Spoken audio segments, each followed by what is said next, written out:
Sur 2,3 milliards de chrétiens aujourd'hui, un tiers est protestant. Et parmi ces protestants, les 2 tiers sont évangéliques. Ça fait beaucoup. Marqués par l'accent sur la conversion, ces évangéliques sont devenus aujourd'hui des acteurs incontournables de la géopolitique des religions, du Brésil à la Corée du Sud, en passant par la Centrafrique. Rien d'étonnant dès lors si l'État du monde 2014, aux éditions La Découverte, leur consacre un chapitre. Mais combien sont-ils en 2014 et comment se répartissent-ils? On compte aujourd'hui dans le monde environ 585 millions de femmes et d'hommes qui se réclament de l'évangélisme.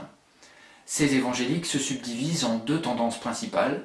D'une part, les charismatiques pentecôtistes qui mettent l'accent sur le rôle miraculeux du Saint-Esprit, et d'autre part, la tendance piétiste qui met l'accent sur l'orthodoxie biblique.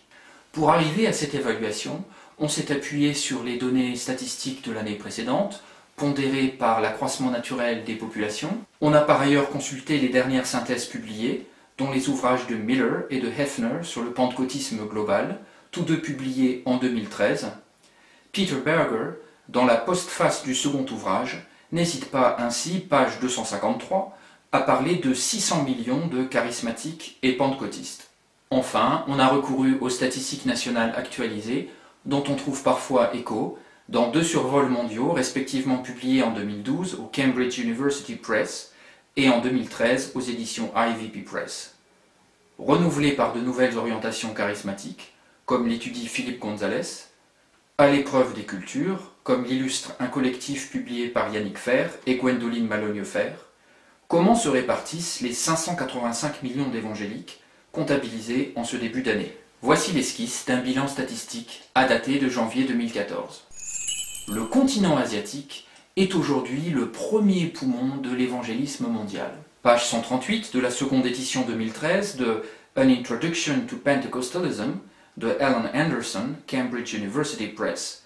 Il est indiqué, je cite, que l'Asie compte aujourd'hui plus d'évangéliques que tout le monde occidental.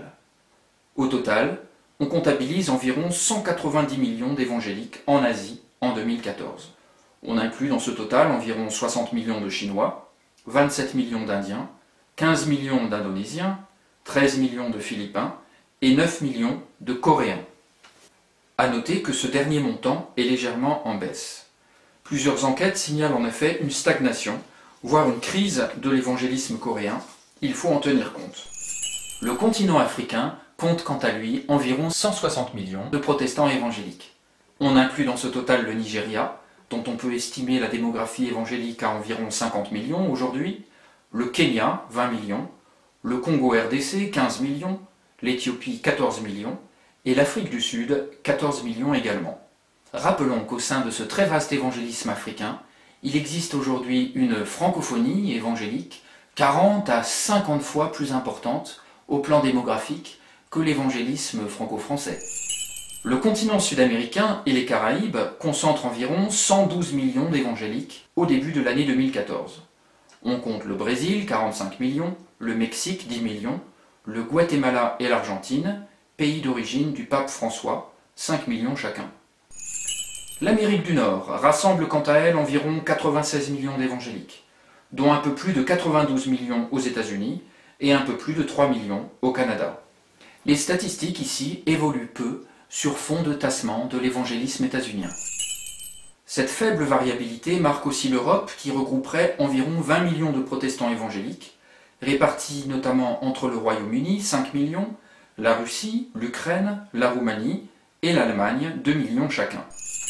Enfin, l'Océanie rassemblerait 7 millions de protestants évangéliques, dont 3 millions environ en Australie, 2 millions en Papouasie-Nouvelle-Guinée et 1 million en Nouvelle-Zélande. On retiendra pour finir 2 choses.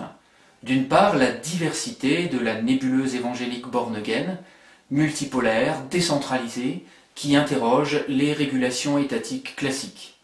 D'autre part, le déclin continu du poids relatif de l'évangélisme occidental, et en particulier des États-Unis, par rapport aux évangélismes des Suds, aux évangélismes des anciens colonisés, après les heures de gloire de l'oncle Sam, la revanche de l'oncle Tom,